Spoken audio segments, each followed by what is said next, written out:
If you could give one piece of advice to any Heinz student right now, what would you tell them? Any piece of advice, I feel like I have to look at the camera and say this.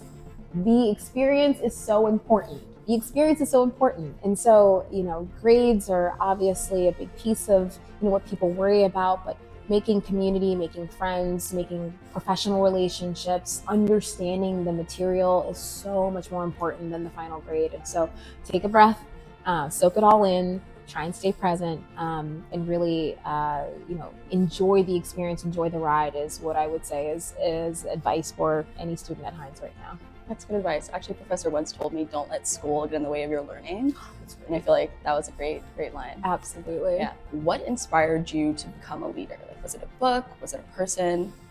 Ooh. I feel like I've had so many people encourage leadership from me, whether it's certain situations that have pushed me to be a leader in spaces. But I'll say a leader that I always say that I look up to is Shirley Chisholm.